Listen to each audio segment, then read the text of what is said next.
ఆమేన్. దయచేసి కూర్చోనండి. నా ఇష్టమిదిగో ఇది నీ ఇష్టముగా చేయ, నా ఇష్టమిక గాదాది, నా ఇచ్ఛాయో నాటి నా హృదయానిదిగోని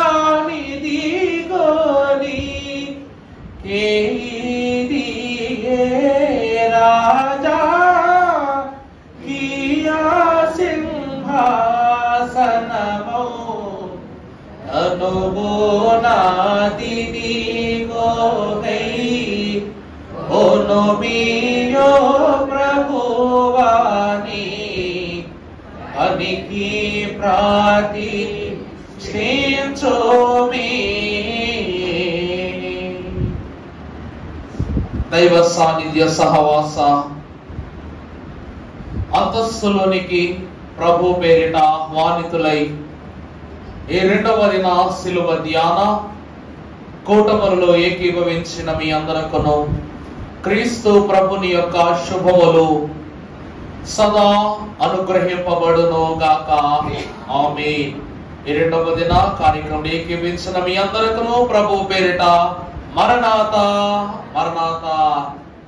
దేవుని యొక్క వాక్యమును ధ్యానము చేసుకుందాము. నాకు ఇవ్వబడిన సమయమున ప్రభువు తెలియపరచిన కొన్ని గోచరాతిశయము సంగతులను ప్రభు వాక్యము ద్వారా ధ్యానము చేసుకుందాము. పరిశుద్ధ లేఖన భాగములో నుండి అపోస్తలుడైన పౌలు భక్తుడు కొరింథీయులకు రాసిన మొదటి పత్రిక ప్రారంభ అధ్యాయము 18వ వచనమును మనము చదువుకున్నట్లయితే, సిలువను గూర్చిన వార్త నశించుచున్న వారికి వెర్రితనము గాని రక్షింపబడుచున్న మనకు దేవుని శక్తి. చిన్న ప్రార్థన చేసుకుందాం. సమీపింపరాని తేజస్సులో నిత్యము అమరత్వమున వసించుచు గాన ప్రతి గానములను పొందుకొనుచున్న తండ్రి వందనములు.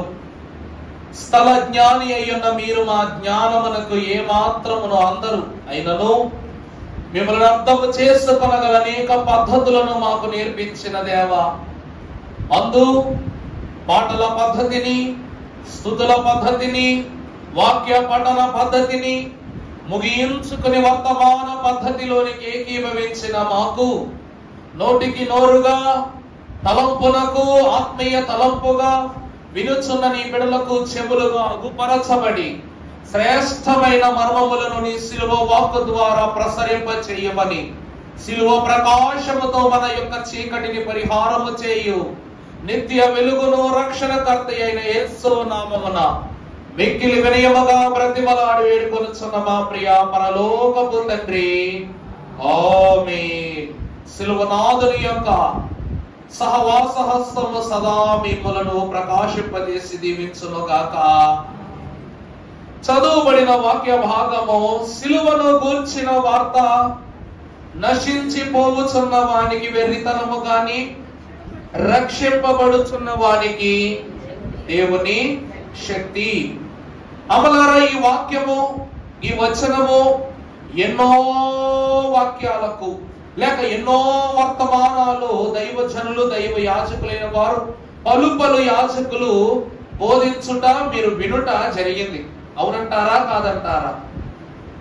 ఈ సిలువను గూర్చిన వార్త నశించిపోవుచున్న వారికి వెర్రితనం గాని రక్షింపబడు వారికి ఏమై ఉన్నది? దేవుని శక్తి.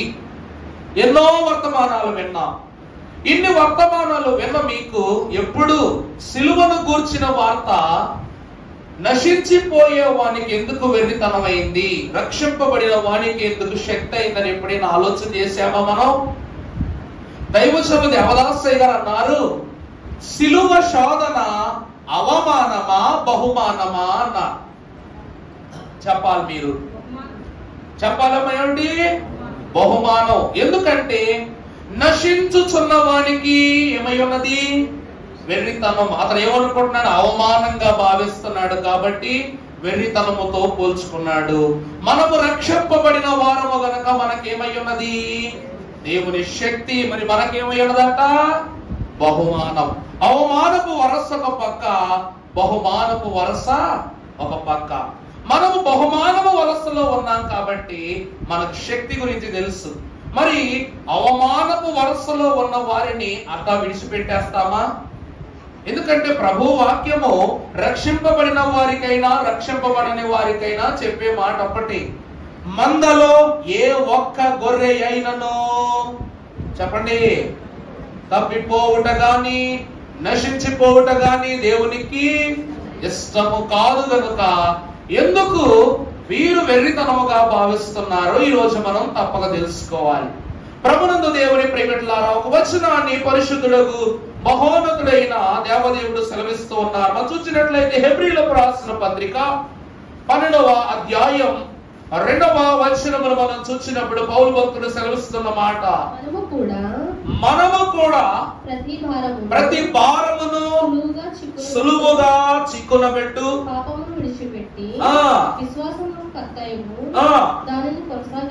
దానిని కొనసాగించు వాడను అయ్యున్న యేసు వైపు చూచు. చాలమ్మా. దేవుని యందు ప్రియమిట్లారా, ఇక్కడ ప్రశంసించే వరస ఒక పక్క, వ్యతిరేకించే వరస ఒక పక్క, రెండు వరసలు. మరి మనము ప్రశంసించే వరసలో ఉన్నాం కాబట్టి ఎందుకు దేవుని మనం ప్రశంసిస్తున్నామయ్యా అంటే, మనము కూడా ప్రతి భారమును సులువుగా చెక్కునబెట్టు పాపమును విడిచిపెట్టి విశ్వాసమునకు కర్తయు దానిని కొనసాగించు వాడను అయ్యున్న యేసు వైపు చూచుచు. ప్రభునందు దేవుని ప్రియమిట్లారా, దైవజనుడు దేవదాసయ్య గారు అన్నారు, ఆయనను చూచిన అంతయు సరియవునన్నారు. యేసు క్రీస్తు ప్రభు వారి వరకు మనం మాట్లాడుకున్న విషయాలు ఎన్నో ఉన్నాయి. గాని ఆది కాండమునందు ఆది నరులైనటువంటి వారిని దాటి ధర్మశాస్త్రమునకు మూల పురుషుడై ఉన్న మోషే మహాభక్తుడు సినాయి పర్వతమునకు చేర్చబడినటువంటి ఇశ్రాయేలు ప్రజలట సర్పవనములతో కూడుకున్న ప్రాంతములో అడుగు పెట్టినప్పుడు ఆ సినాయి పర్వతమునకు చుట్టుపక్కల ఉన్న సర్పములు, విష సర్పములన్నీ వీళ్ళు ఏం చేసినాయంట? కాటు వేసి వాళ్ళందరినీ హతమారుస్తున్నాయంట. అదవుతుందన్నమాట. ఈ రోజైతే సినాయి పర్వతం మీద యెరూషలేము దగ్గరికి వెళ్ళినప్పుడు టికెట్ కొనుక్కుని పైకి వెళ్ళిపోతున్నాం. కానీ ప్రభువు సినాయి పర్వతము చుట్టూ, అనగా దేవుని పర్వతము చుట్టూ ఎన్నో బంధితమైనటువంటి కొన్ని వరసలు ప్రభు ఏర్పాటు చేశారు. మరి ఆయన ఆమోదము లేకుండా ఎవరైనా ప్రవేశించినట్లయితే మరి దేవుడు విడిచిపెడతారా? దైవజనులు అన్నారు, నువ్వు సృష్టికర్తకు లోబడితే సృష్టి నీకు లోబడుద్ది. అర్థమవుతుందా? ఇప్పుడు పేతురు ఉన్నాడు, ప్రభువా ప్రభువా ప్రభువా నేను కూడా నీలాగా సముద్రంలో నడవనా అని ఎవరిని అడిగాడంట? సృష్టికర్తను అడిగాడు. అంటే ప్రభువుని అడిగాడు. ప్రభు ఏమన్నారు? అలాగే పేతురు దోణి దిగిరా అనగానే సృష్టికర్త మాట ఇచ్చుటను బట్టి ఎగిసి పడుతున్న సముద్రము చెమ్మగిల్లింది, ఎగిసి పడుతున్న అలలు శాంతమైపోయాయి. పేతురు దిగాడు, నడుచుకుంటూ వెళుతున్నాడు.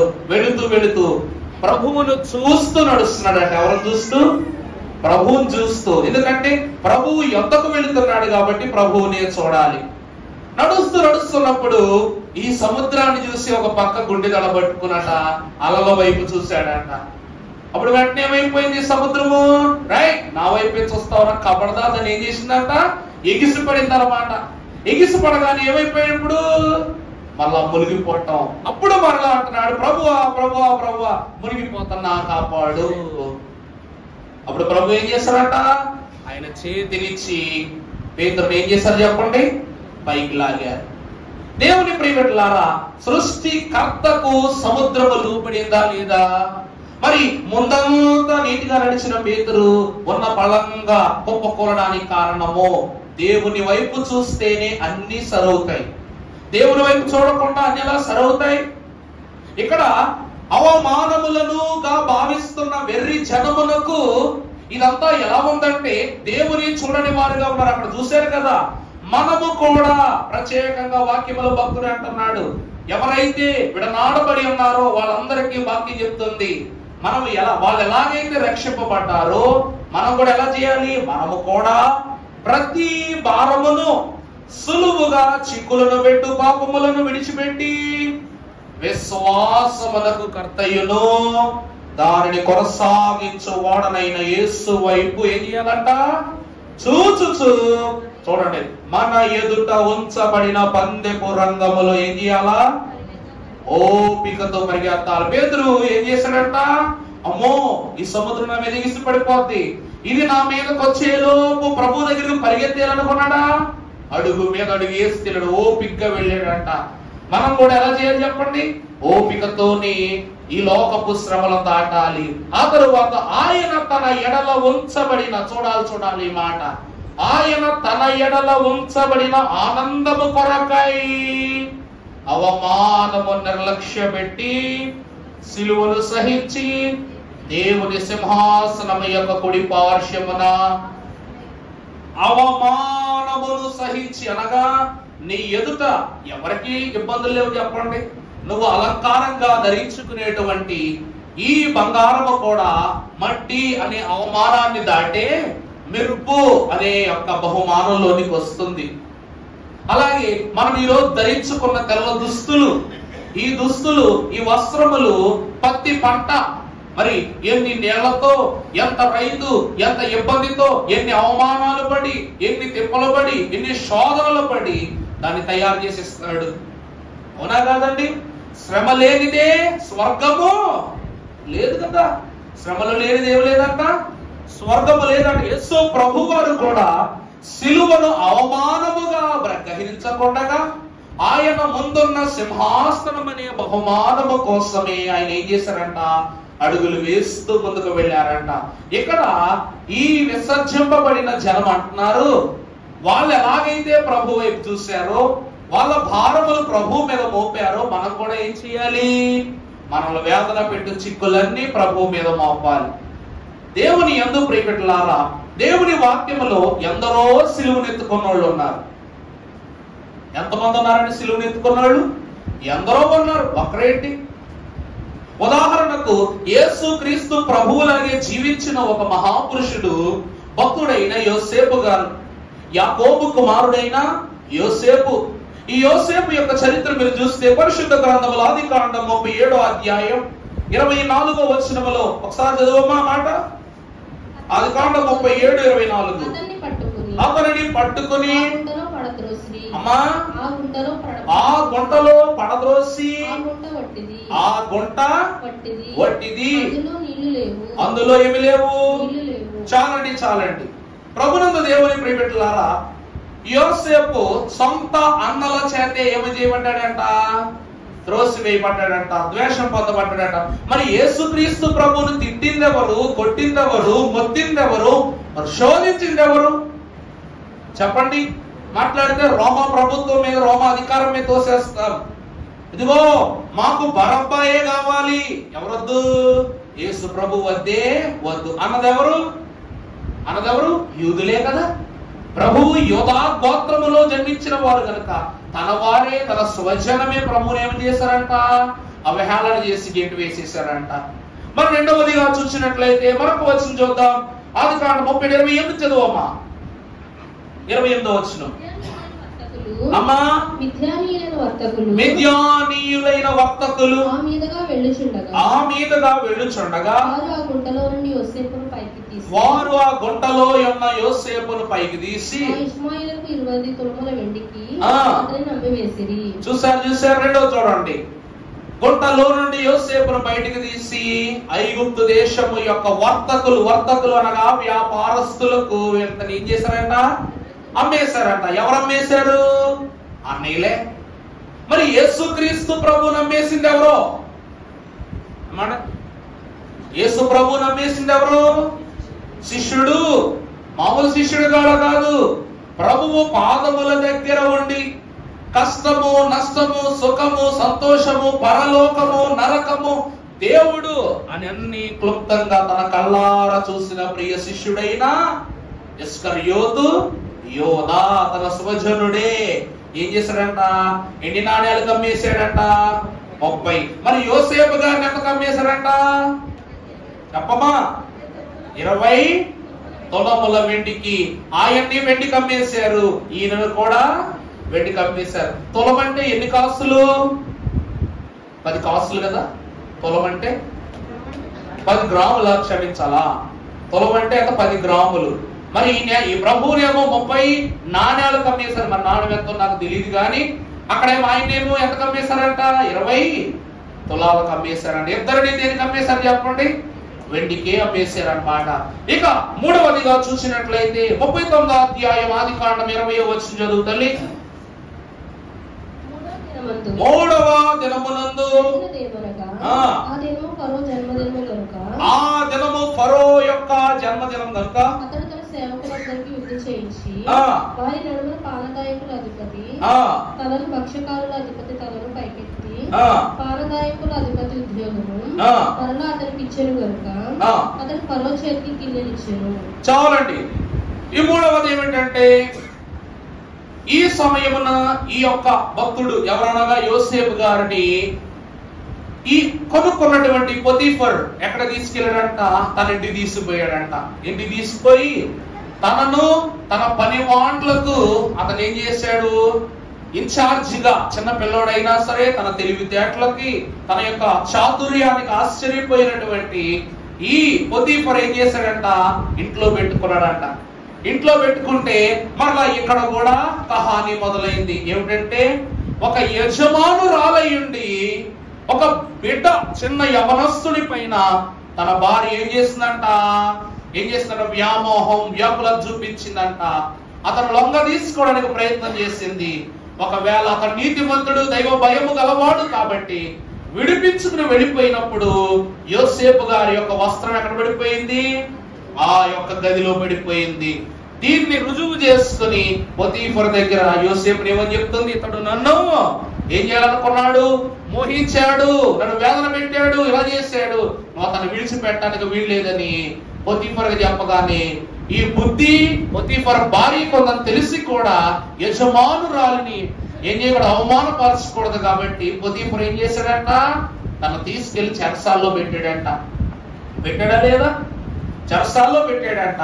మరి యేసుక్రీస్తు ప్రభువును కూడా ఏమంటున్నాం? స్వజనులమైనటువంటి మనము ఎక్కడ పెట్టాము చెప్పండి? తీసుకుని వెళ్ళి ఎక్కడ పెట్టాం? ప్రభువుని తీసుకెళ్ళి బరబ్బాకు బదులుగా ఎవరిని పెట్టాము అక్కడ దోషిగా?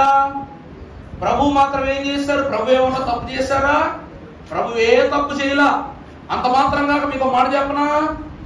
యోసేపు చనిపోయాడు అని నిర్ధారణ చేస్తూ తన అన్నలైనటువంటి వారు ఏం చేశారు తెలుసా? తన యొక్క వస్త్రాలను మేక రక్తములో ముంచి ఏం చేశారంట?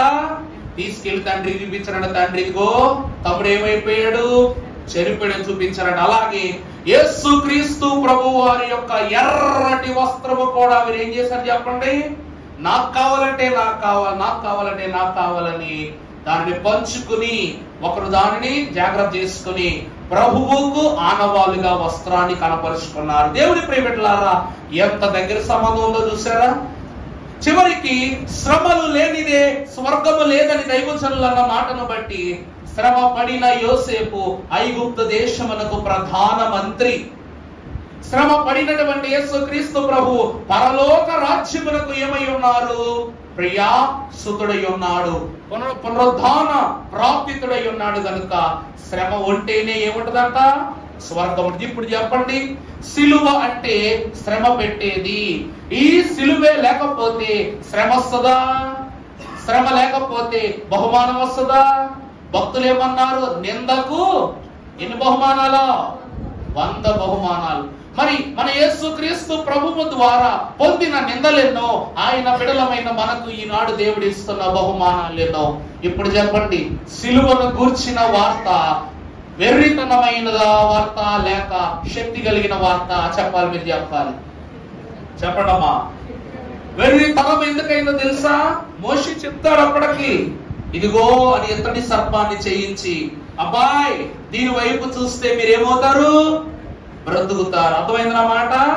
పాములు కరచి కుయ్యో మొర్రో అని బాధపడతా ఉన్న వాళ్ళ దగ్గరికి మోషే ఒకటే అంటాడు, ప్రభువు నువ్వు ఒక ఇత్తడి సర్పాన్ని చేయించి అక్కడ నిలబెట్టు, దాన్ని చూడమని చెప్పు అని అన్నారు. అలాగే చేశాడు, అలాగే చెప్పాడు. ఎంతమంది చూశారో వాళ్ళు ఏమయ్యారంట? బతికారు. చూడని వారు చూస్తేనే బ్రతుకు, చూడకపోతే చెప్పండి బ్రతుకు లేదు. అంటే దేవునిని చూస్తే అవమానములు బహుమానములుగా మారతాయి. దేవునిని విడచి ఉంటే బహుమానములైన ఏమైపోతాయి అంట, అవమానములైపోతాయి. దేవదాసయ్య గారికి అవమానాలు కలగలేదంటారా? బేతేలు గృహమునకు మొదటి అడుగు పెట్టినప్పుడు దైవజనులు, మనది నాయకులు ప్రెసిడెంట్ అయ్య గారి యొక్క తాతగారు, వారు తుపాకీ శుభ్రం చేసుకుంటున్నారంట. అయ్యగారు జమీందారులు కాబట్టి ఆ కాలం వారు తుపాకీ శుభ్రం చేసుకుంటుంటే దైవజనునిపై వ్యతిరేక దాడి చేస్తున్నటువంటి వారికి అయ్యగారు ఒకటే అన్నారంట, ఆయన యొద్దకు వెళ్ళాలంటే ఎవరిని దాటాలి? నన్ను దాటాలి అని చెప్పేసి ఆయన అడ్డుకోవడంగా నిలబడ్డారు. అంటే రాజమండ్రిని విడచి గుంటూరు పట్టణము చేరు వరకు దైవజనునికి శ్రమలే శ్రమలు. జననము మొదలుకొని దైవజనుడు దేవుని వాక్య అనుభవములోనికి వచ్చే వరకు లోకము వలన శ్రమలే శ్రమలు. మరి ఆ శ్రమలే దైవజనుని సంపూర్ణ మానవునిగా చేసేయట. ఒక మాట చెప్పనండి, ఒక్కొక్కటి ఒక్కొక్కటి ఒక్కొక్కటి విడిపోతే గాని విడిపోయిన దాని విలువ రాదు. నిన్న యోబు గురించి చెప్పా, ఒక మాట చెప్తాం, టైం అయిపోయింది. ఏంటంటే యోబు బాగున్నప్పుడు భార్య ఎలా అంటే యోబు ఎలా చెప్తే అలా మాటినేది. పిల్లలు ఏం చెప్తే చేసేవారు, స్నేహితులు ఏం చెప్తే చేసేవారు, అవునా కాదా? పని వాళ్ళు కూడా ఏం చెప్తే చేసేవారు. ఎప్పుడైతే తను వెనక్కి తగ్గడనగా తను నశించిపోవటం మొదలు పెట్టాడో పని వాళ్ళు వచ్చి అయ్యా అయ్యా ఇలా అయిపోయింది, ఇప్పుడు మేపడానికి పశువులు లేవు, సేద్యపరచడానికి భూమి లేదేమో లేదు, ఇంకా మనకు పని ఏముంది? యోబు మాట వింటారు ఎవరైనా? చెప్పాలి, మీరు వింటారా? వెళ్ళిపోయారు. మొదటిది అవమానం. యోబుకి ఏం కలిగిందంట? పని వారి యొద్ద నుండి ఏం కలిగింది? లోకం మంది మొదట అవమానం కలిగింది. ఇప్పుడు రెండవదిగా పిల్లలైన వారు కూడా హతమైపోయారు, మరణించారనమాట. మరణించగానే ఇప్పుడు భార్య వచ్చేమంటుంది చెప్పండి, ఏమండోయ్ ఇంకా ఎంతకాలము ఈ ప్రేమ, ఎంతకాలము కుమ్మరిస్తారు ఈ కృప, ఎంత చదువు చూపిస్తారు ఈ భక్తి, దూషించేయండి అని భర్త మాటకు ఎదురు చెప్పని భార్య దేవుని విషయములోనే సలహా చెప్పి అంత పెద్దదైపోయింది. అంతే, లోకము మరలా తన యొక్క భార్య ద్వారాని ఈ మాట చెప్పగానే రెండవ అవమానం అన్నమాట. కన్నీళ్ళు వచ్చినాయా రాలేదా? వచ్చినాయి. ఇప్పుడు శరీరము కూడా ఏం చేసిందంట? తనని ఏం చేసింది? అవమానపరిచేసింది అన్నమాట. శరీరం కూడా ఏం చేసిందంట? అవమానపరిచేసిన. ఆరోగ్యము, ఆయుష్కాలము, అంతరంగము అట్లా ఎంత అందగాడో అంత అందవిహీనుడిగా మారిపోయాడు. కూర్చుగా తల మీద ఉన్నటువంటి జుట్టను తయ్యు బొరికేసుకుని శరీరం మీద ఉన్నటువంటి దుస్తులను తీసేసి బూడిదలో కూర్చొని చీల పెంకుతో తన యొక్క శరీరం మీద ఉన్నటువంటి పండ్లను ఏం చేస్తున్నాడంట? రేకిసలేస్తూ ఉన్నాడంట. అవలు విడిచిపెట్టేశారు. డబ్బు ఉన్నప్పుడు ఆ మిత్రమా అన్నటువంటి వాళ్ళు ఇప్పుడు వచ్చేసి ఏం చూపిస్తున్నారు? జాలి చూపిస్తున్నారు అన్నమాట. మరి ఇవన్నీ అవమానములు కాదా? ప్రభువు ఈ శ్రమల ద్వారా యోబులకు తెలియజేసింది ఏమిటంటే, నీ బిడ్డలు శాశ్వతం కాదు. నీ భార్య గతములో చూపిన ప్రేమ, ఇప్పుడు చూపిస్తున్నటువంటి ప్రేమ శాశ్వతము కాదు. నీ కొన్నప్పుడు ఒకలా ఉండే మిత్రులు, వెళ్ళిపోయాక అన్ని అయిపోయిన తర్వాత ఒకలా ఉండే మిత్రులు. చూసావా యోబు? వాడి పట్టణంలో ఉన్నప్పుడు యజమానుడా అని పిలిచిన వారు అన్ని అయిపోయిన తర్వాత మా యోబుకి ఎలా అయిపోయింది, మా యోబుకి ఎలా అయిపోయిందని తవ్వుకేసుకొని చెప్పే జనులు ఎంత ప్రమాదకరమైన లోకములను నువ్వు జీవిస్తున్నావు అని చెప్పారంట. భక్తులు అంటారు, నీ నీడ కూడా నీ వెనక పూర్తిగా రాదంట, కానీ నీ పాపాలు మాత్రం ఎప్పుడేం చేస్తాయి? వెనకాలు వస్తూనే ఉంటాయి. నువ్వు ఆగినా అవి ఆగవు, నువ్వు సాగినా అవి సాగక మానవు. దేవుని ప్రేమిట్లారా, దైవజనులు దేవదాసయ్య గారు అన్నారు, ప్రభువా ప్రభువా ప్రభువా, ఈ పాపమును నశింపజేసి మాకు నూతన జీవాన్ని వచ్చు కదా అని అంటే ప్రభు అన్నారంట, నేనివ్వని దాని కొరకు, నేనివ్వని దాని నిమిత్తము నేను ఎందుకు ప్రయాసపడాలి? ప్రభు ఏమన్నారంటండి? ప్రభువు అంటున్న మాట, ప్రభు ఈ పాపాన్ని మనను తీసే ప్రార్థన చేసుకుంటున్నాం కదా, ఏనాటి పాపం, వాక్యం ఏం చెప్తుంది? ఏనాటి కీడు ఆనాటికి చాలు. కనుక ప్రభువా ఈ రోజు పాపం చేశా, ప్రార్థన చేసుకుంటాం. ఈ రోజు పాపం తీసేస్తే పాప భారము తగ్గుద్దిగా, తగ్గుద్దా కదా? తగ్గుద్ది కదా. మనం అలా చేయొచ్చు కదా అంటే అప్పుడు ప్రభు అన్నారంట, నాకేంటి పని, నాకేంటి పని? నీకు మొదట్లోనే చెప్పా నేను, ఏంటో తెలుసా? నేను నీకు అన్ని ఇచ్చాను, ఒక్కటి తప్ప. ప్రభు ఏం చేస్తారంటే మనకి అన్ని ఇచ్చారంట, ఒక్కటి ఇవ్వలేదంట. ఏంటది? గట్టి చెప్పాలి మీరు, అంటే ఉసుముతున్నారు చెప్పాలి. ప్రభు మీకు ఇవ్వలేంది ఏంటి? పాప అంటారేంటి? గట్టిగా, పాపము. మరి నేను అది ఇవ్వలేదు, కానీ మీరు దేన్ని తీసి తెచ్చుకున్నారు? ఆ పాపాన్నే తీసుకెళ్ళి తెచ్చుకున్నారు. కాబట్టి నేను ఇచ్చినవన్నీ మీ దగ్గర ఏమనటం లేదన్నారంట. అర్థమైందా అండి? నేను అన్ని ఇచ్చాను, పాపము తప్ప. ఆ పాపము లేనంత కాలము నేను ఇచ్చిన ప్రతి పరలోకపు ఈవులు నీ దగ్గర చాలా సంతోషంగా ఇమిడిపోయాయి. మరి నువ్వు పాపాన్ని తీసి తెచ్చి పెట్టుకున్నావు, అది నేను ఇవ్వలేదు కదా. మరి అది ఎప్పుడైతే తీసి తెచ్చి పెట్టుకున్నావో, నేను ఇచ్చిన వరములు, నేను ఇచ్చిన స్వస్థతలు, నేను ఇచ్చిన సంతుష్టి, నేను ఇచ్చిన రాజ్యం, నేను ఇచ్చిన ఏదేను వరం, నేను ఇచ్చిన ఫలాలు అన్ని నీ దగ్గర ఏం కాలేకపోతున్నాయి, ఇమ్మడలేకపోతున్నాయి. అవే వెళ్ళిపోయినప్పుడు నేను ఇవ్వనటువంటి పాపాన్ని నేను ఎలా తీయగలను? మరి ఎవరు తీస్తారు ప్రభువా అని అంటే అప్పుడు అన్నారంట పాపా వృత్తిని మానోకోనోమి అనుకున్న పాపాలు అన్ని దేవుని కెరుకే. అనుకున్న పాపాలు అన్ని దేవుని కెరుకే. పనిగట్టుకొని మానవలెనో మరువకోమి. పనిగట్టుకొని మానవలెనో మరువకోమి. పాపవృత్తిని మానోకోనోమి. ప్రభు అన్నారని సమాధానం ఏంటి? నేనిచ్చిన వాటిని పక్కన పెట్టి పనిగట్టుకుని పాపాన్ని తెచ్చి దగ్గర పెట్టుకున్నావు కాబట్టి నువ్వేం చెయ్యి? అంతే పనిగట్టుకుని ఆ పాపాన్ని ఏం చేయాలి?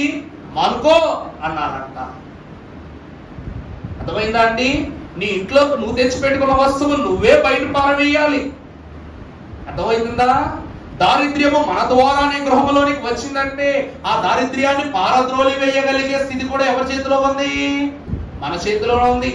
దేవుడు సృజించని పాపము, మానవుడు సృజింప చేసిన పాపము మానవునికి ఏమైందంట? వ్యతిరేకతనిచ్చిందంట. అందుకే ప్రియమిత్రులారా, ఒక యోసేపు చరిత్ర మాత్రమే కాదు, దానియేలు కూడా దినామునకు 3 పూటలు ప్రార్థన చేసేవాడు. మరి అతడు మాత్రం సింహాల బోనని చెప్పగానే ఆగిపోయాడా? ప్రార్థనాపలా. ఇంకా విచిత్రం ఏంటంటే దర్వాజాలు తెరిచి, కిటికీలు తెరిచి యెరూషలేము వైపు, పరలోకం వైపు చేతులు చాపి ఇంకా శక్తిగా ప్రార్థన చేసినట్ట. శ్రమల యందు ఏం కోరుకుంటున్నాడు అతను? సంతోషం కోరుకుంటూ ఇంకా ధీటుగా ప్రార్థన చేసేసాడు. మరి పౌలు శీలలైనటువంటి వారు తీసుకుని వెళ్ళిపోయి నేను జైల్లో పడేస్తావురా, నేనేం చేస్తావు, హతమార్చేస్తావు అన్నప్పుడు పౌలు ఊరుకున్నాడా? పౌలు శీలలు ఏం చేశారంట? ఏం చేస్తున్నారంట? దేవుని స్తుతించుడి, ఎల్లప్పుడు దేవుని స్తుతించుడి, ఆ దేవుని స్తుతించుడి, ఎల్లప్పుడు దేవుని స్తుతించుడి అంటూ చెరసాలలో కూడా వీళ్ళు ఏం చేస్తున్నారంట? ప్రార్థనలు, పాటలు. చేతికున్న సంఖ్యలు కనబడటం లేదు, కళ్ళ ముందు ఉన్నటువంటి సైనికులు కనబడటం లేదు, ఉన్న చెరసాల కనబడటం లేదు, ముందున్న శిక్ష కనబడటం వల్ల వాళ్ళకి కనబడుతుందల్లా ఒకటే, దేవుడే. ఎవరు కనబడుతున్నారంటండి? దేవుడే. నీ ముందు ఉంచిన పందెపు రంగములో నువ్వు ఎలా పరిగెత్తాలా? ఓపికతో పరిగెత్తాలా. పౌలు జీవితంలో 75% జైల్లోనే బతికాడు. ప్రతి ఊరు జైల్లోనూ పౌలు ఉన్నాడండి. ప్రతి ఊరు కారాగారములోనూ పౌలు ఉన్నాడు. ప్రతి కారాగారములోనూ పౌలు ఒక్కొక్క శిష్య బృందాన్ని తయారు చేసేసుకున్నాడు.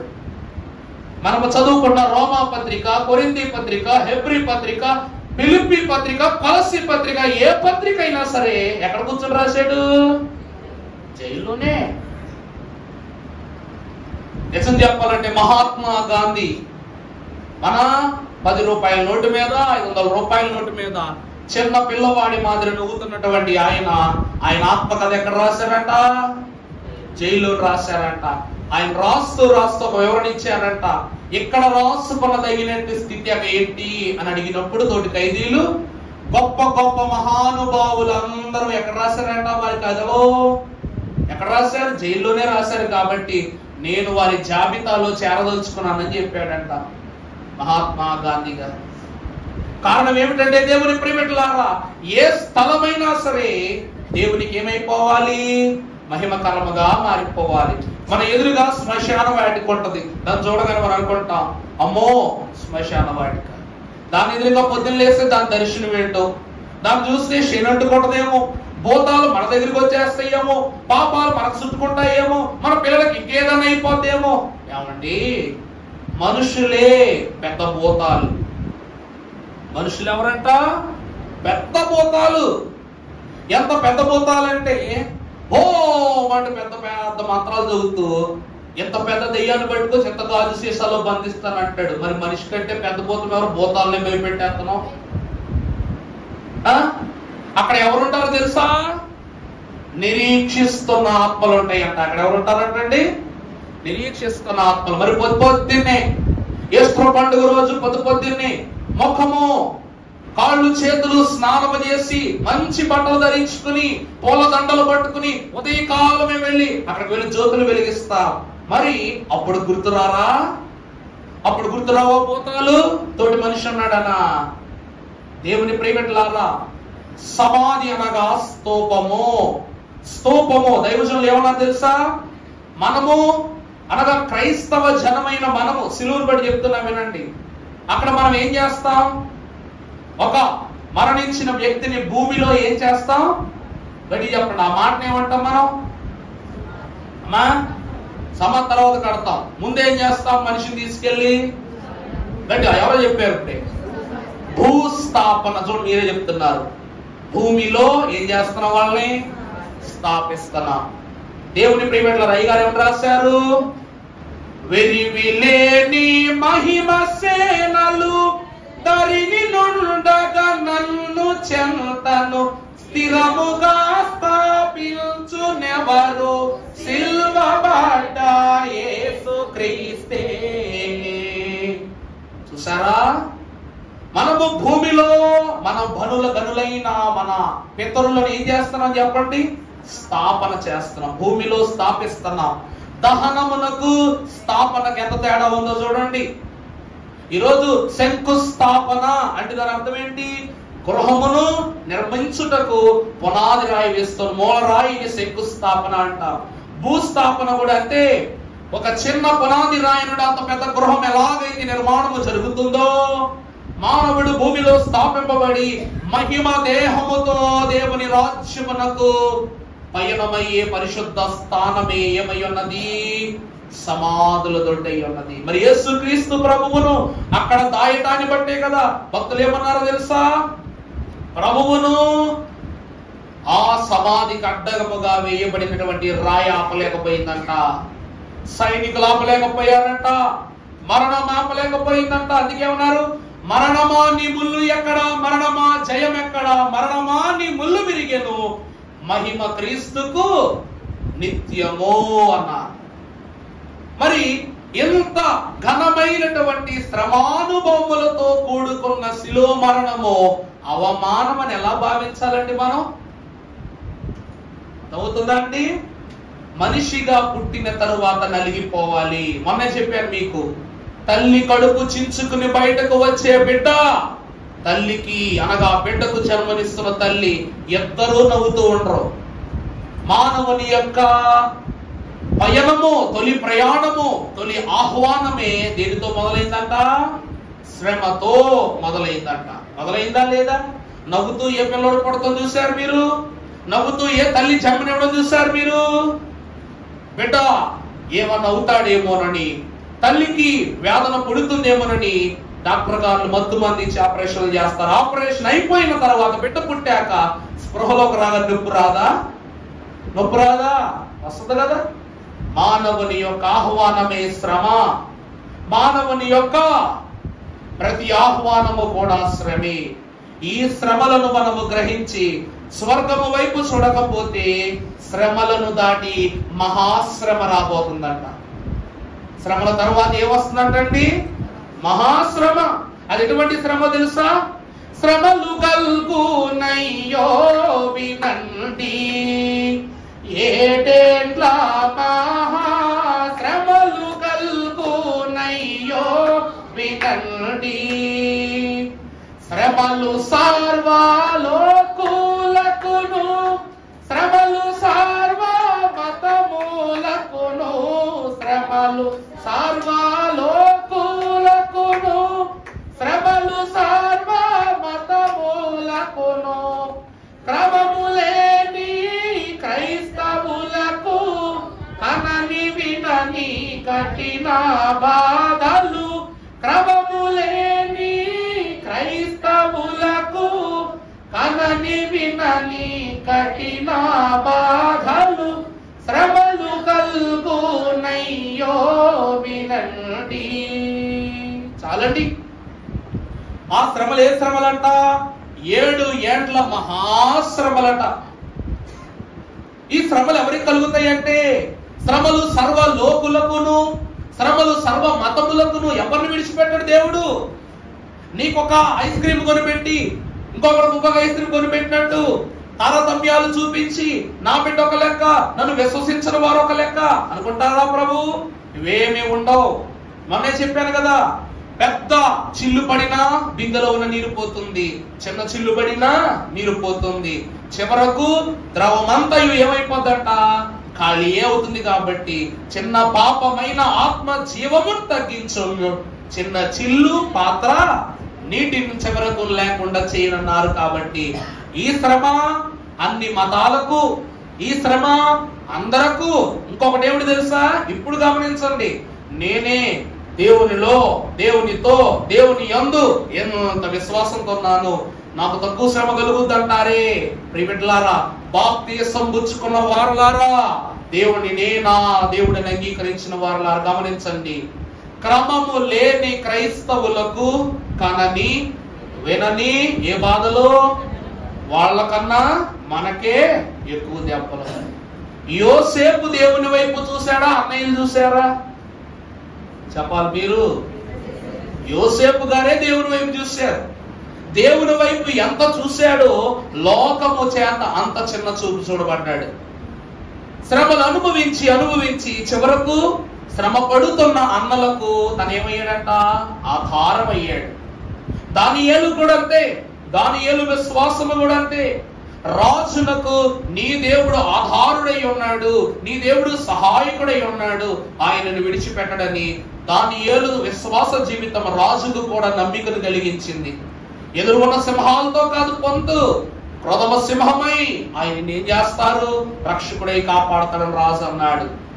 పౌలు మహాభక్తుడంతే. స్టెఫను చెప్పుకున్నాగా, స్టెఫను వ్రతము, గతము, హతము, హితము చెప్పానుగా వాక్యంలో.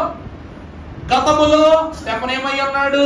ఏర్పాటు చేయబడిన పరిచారకుడు. విధవరాండ్రకు భోజనాలు అవి వడ్డించే గతం అతనిది.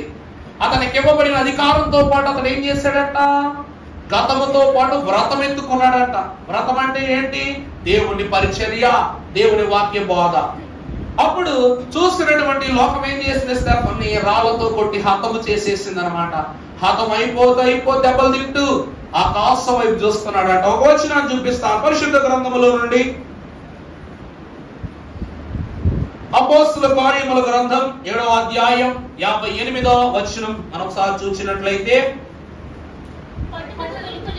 అమ్మా పట్టణపు వెలుపటికి అతనిని వెళ్ళగొట్టి రాళ్ళు రువి చంపిరి. సాక్షులు చూసారా? స్టెఫనును రాళ్లతో కొడుతుంటే ఆ పక్కన ఎవరున్నారంట? సాక్షులు కాపాడకి ఎవరున్నారని సాక్ష్యంగా చూస్తున్న వారు సౌలు. ఈయనెవరో కాదు, అపోస్తలుడైన పౌలే. స్టెఫను యొక్క మరణాన్ని కళ్ళారా చూస్తున్నాడు, చోద్యం చూస్తున్నారు ఎవరంటే పౌలు గారు. ఈయనే చెప్తున్నారు, చదువమ్మా మాట.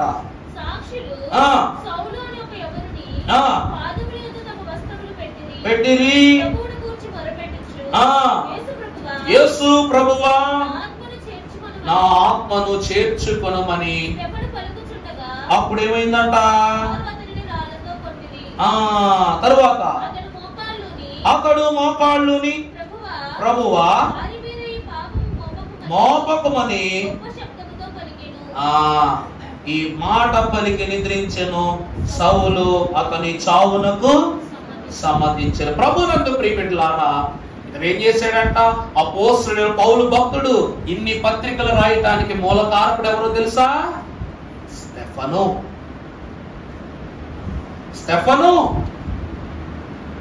దేవుని ప్రియబిడ్డలారా, కాకి కోయిల ఒకేలా ఉన్నప్పటికీ స్వరము ద్వారా భేదం ఉన్నట్టు, కాకి జీవితముతో కృషించిపోవచ్చున్న సౌలు గతమునకు కోయిల స్వరమును వినిపింపజేసిన వాడు స్టెఫను.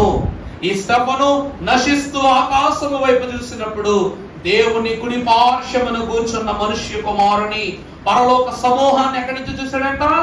భూమి మీద నుంచే చూశాడంట. అంతే ప్రియమిత్రులారా, శ్రమలు పడుతూనే దేని చూస్తున్నాడు చెప్పండి? దేవుని కాదు మాట. శ్రమల ఎందే, శ్రమలు లేనిదే ఏమి లేదు.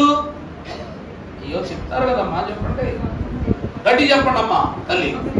శ్రమలు లేనిదే, శ్రమలు పడుతూనే దేన్ని చూస్తున్నాడంట? స్వర్గాన్ని, స్వర్గాధిపతిగా ఉన్న దేవుని కుమారుని పరలోక సమూహాన్ని చూస్తున్నాడు.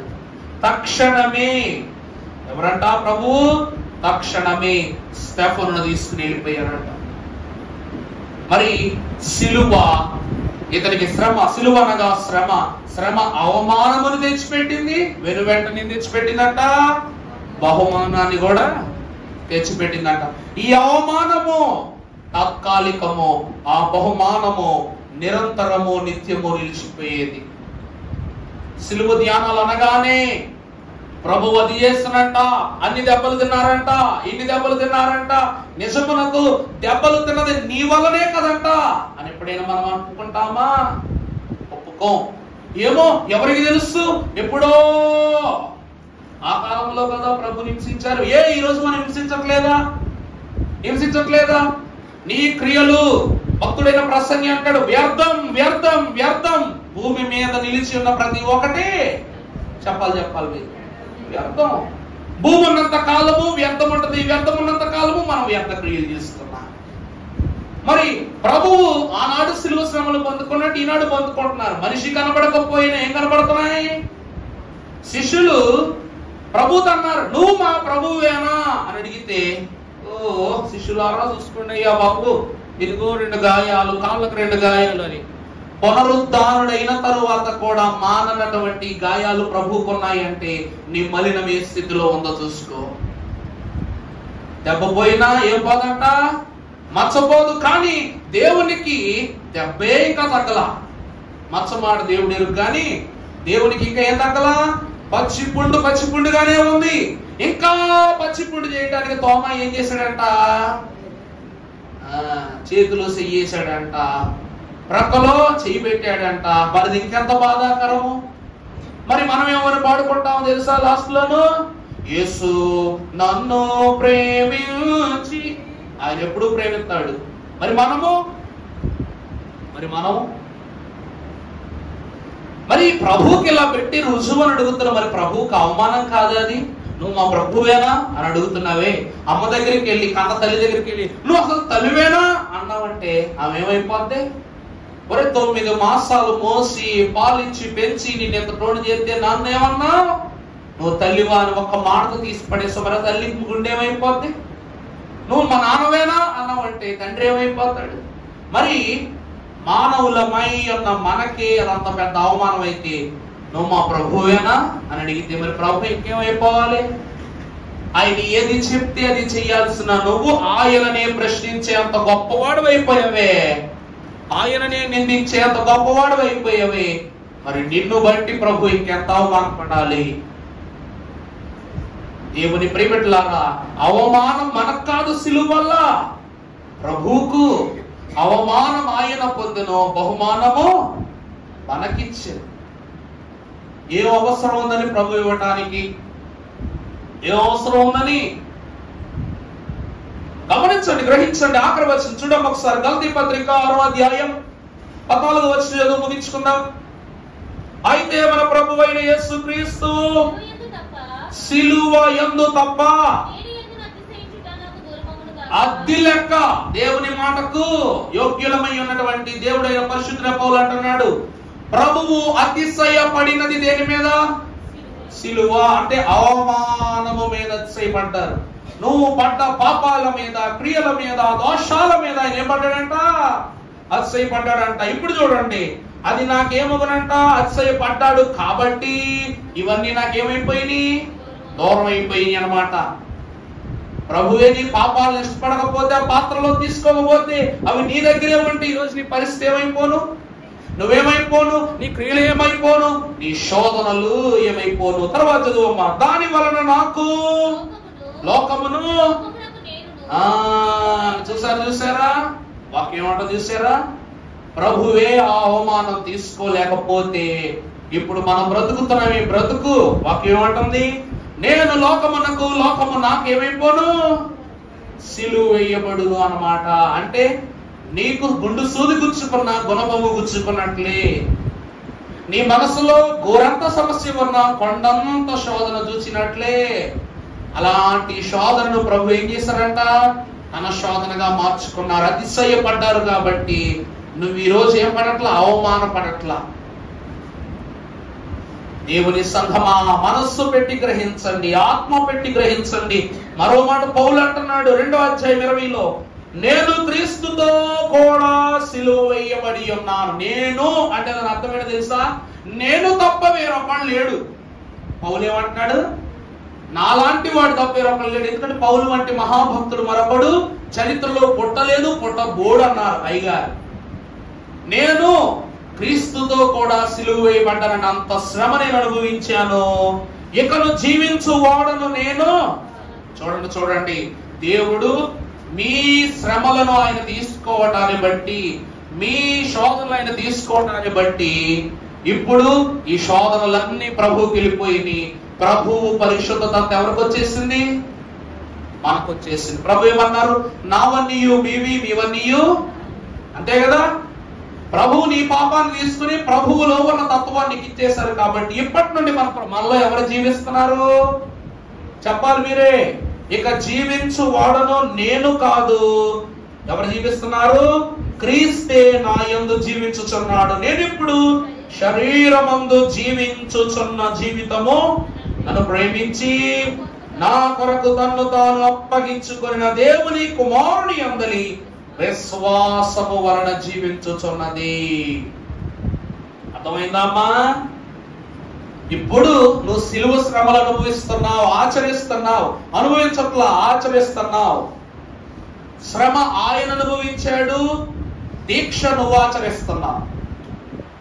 ఉపవాసం అంటే ఏంటి చెప్పండి? ఉపవాసం అర్థం తెలుసా? ఫస్ట్ ఇందాక మిరపకాయ బజ్జీలు కొనుక్కోవడానికి వెళ్ళాను నేను. వేసుకు పేచి కొనుక్కుంటాకి వెళ్తే లేయమ్మ గారి మనవుడు వచ్చాడు అనమాట. రాజేంద్ర ప్రసాద్ వచ్చి, అన్నయ్య ఉపవాసం ఆచరించాలనుకుంటున్నాను, 2 పూటలు మానేయాలా, 3 పూటలు మానేయాలా, టిఫినే చెయ్యాలా, చికెనే మానేయాలా నన్ను అడుగుతుంటే నాకు అస్సలు బుర్ర కాసేపు పోయిందనమాట. కరెక్ట్ గా బజ్జీలు కొనుక్కున్న టైంలో వచ్చి అడిగేంద్ర బాబు, నువ్వు ప్రపంచం చూస్తే ఉపవాసం అడిగినాడు, ఈయనే తినేస్తాడు, ఈయన ఉపవాసం గురించి ఏం చెప్తాడేమోనని కథ గుండె జల్లు మందనమాట. అప్పుడు వెంటనే దైవ కృపగారి చిన్న కుమారుడు అన్నాడు, వద్దులేరా నువ్వు ఉపవాసం ఆచరించలేవులే, ఎందుకు వచ్చింది తొద్దు పలపోలం తీసుకుపోయాడు ఆయన. ఓ మాట చెప్తా, ఉపవాసము 5 అక్షరాలు. ఈ 5 అక్షరాలు దేవుని పంచే గాయాలంట.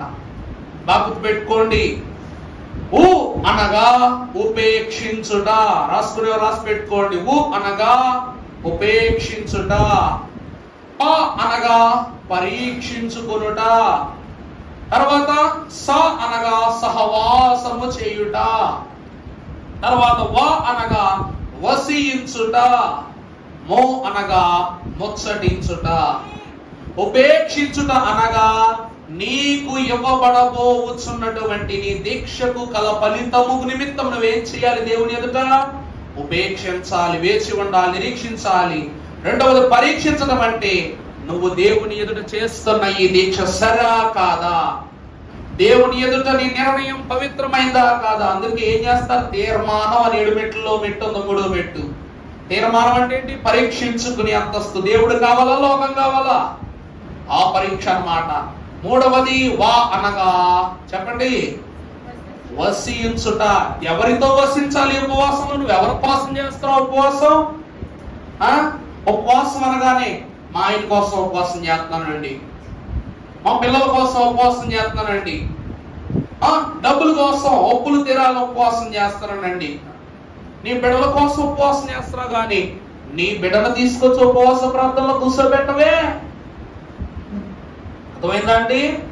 నాకు పలానా వస్తువు కావాలి, నేను దాన్ని కొనుక్కోవాలి అంటే ఆ వస్తువు కోసం కావలసిన సొమ్మును ఉంటేనే ఆ వస్తువు నీ దగ్గరికి వస్తుంది. అవునా కాదా? మరి నువ్వు ఎవరిని కూర్చి ఉపవాసం చేస్తున్నావో వారితో ఒక క్షణమైనా దేవుని సన్నిధిలో గడపడానికి ప్రయత్నం చేసావా? వసించాలి. నువ్వేం చేయాలంట? వారితో వసించాలి. తర్వాత స అనగా సహవాసం. ఈ సహవాసం ఎవరితో చెప్పాలి? ఎవరితో సహవాసం? దేవునితో సహవాసం. కాబట్టి సహవసించాలి. ఇక మూడవది, ఆ చివరిది ముచ్చటించుట. ఇవన్నీ పూర్తయిపోయాక దేవా నాకు కనబడము, నాతో మాట్లాడుము, అందరికీ కనబడము చేస్తాం కదా అండి. దేవునితో ఏం చేయాలంట? కనబడినప్పుడు ముచ్చటిస్తూ మాట్లాడాలి. ప్రభు ఏమంటారు తెలుసా? నీరాకడకో ఎదురు చూడును, నారాకడకో ఎదురు చూడు, నీరాకడయు నారాకడయు నారాకడలో ఒకటే యగును. చూసారా ఏమని రాస్తున్నారు అయ్య గారు? నీ రాక కొరకు ప్రభు ఎదురు చూస్తారంట. నువ్వెప్పుడు వస్తావు ఆలయానికి? నువ్వెప్పుడు మాట్లాడతావు నాతో? ఎప్పుడు చెప్తావు నీ మనసులో ఉన్నటువంటి వేదన నేను వినాలి. మనకు అవసరం లేకపోయినా సరే, అక్క సరే తప్పుకో, అమ్మా కాఫీ తాగుతావా, టీ తాగుతావా, ఓ కూండు ఉండి మించినట్టు వస్తాను అని వెళ్ళిపోతాం. ఆ కాఫీ ఇంత గలాసే గాని ఈ గలాసు పూర్తయ్యే లోపు మన గలాటా మొత్తం చెప్పేసుకుంటాం, మొత్తం చెప్పేస్తాం. మరి ఇక్కడ చెప్పవలసిన సంగతి నీకు తెలుసు కదా అక్క నా సంగతి అని ఇక్కడ కుయ్యో మొర్రో అని ఆ కాఫీ నీళ్ళతో పాటు నీ కన్నీళ్లు కూడా కార్చేస్తావు. విని కాఫీ దాకా వెళ్ళిపోద్ది.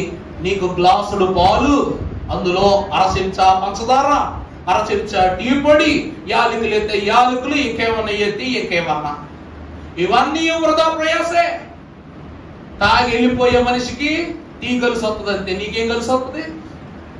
మరి దేవునికి గొక్కుడు నీళ్లు కూడా ఇవ్వనక్కర్లేదు. ఆయన యొక్కకు వచ్చినవేంది? గొక్క పెట్టేడు చాలు. దేవుడు విన్నట్టాడా? కష్టం తీర్చేవానికి ఏం చెప్పాలంట? కష్టాలు చెప్పుకోవాలంట. అంతే తప్ప కష్టాలు తెచ్చే వాళ్ళకి కష్టాలు చెప్పుకున్నాం అనుకోండి, కష్టము నష్టమవుతుంది, నష్టము భ్రష్టుని చేస్తుంది. అందుకే ఇప్పుడు చెప్పండి, సిలువ యోధకు మీరు ఎందుకు వచ్చారు? కష్టం చెప్పుకోవడానికి వచ్చారా? కామెడీకి వచ్చారా? చెప్పాలి, మీరు చెప్పాలి. ఈ కష్టం చెప్పుకోవడం వల్ల మీకు అవమానమా, బహుమానమా, దీవెన లేకపోతే శాపమా? అది సంగతి. అందుకే సిలువను గూర్చిన వార్త నశించిన వానికి అనగా మనస్సులోకి తీసుకోకుండా చూద్దాం ఎంతమందికి చెప్పాలా, ఎంతమందికి చేయాలా అన్న వాళ్ళందరికీ జీవిత కాలం వెర్రితనమే. వెర్రివాడికి ఏదో అంటారు కదండి, నాకు గుర్తు రాట్లా, నేతి బెండకాయలు ఏముండదు, వెర్రివాడి బుర్రలో కూడా ఏముండదు, తెలివితేటలో వెర్రితనమే, వాడు వెర్రివాళ్ళలాగే ఉండదు. పాపులను ఇంకను పాపము చేయని అన్నారు కాబట్టి వెర్రివాడిని అలాగే ఉండనివ్వండి. మనం ఎవరము రక్షింపబడిన వారము కాబట్టి మనకు దేవుని శక్తి తెలుసు.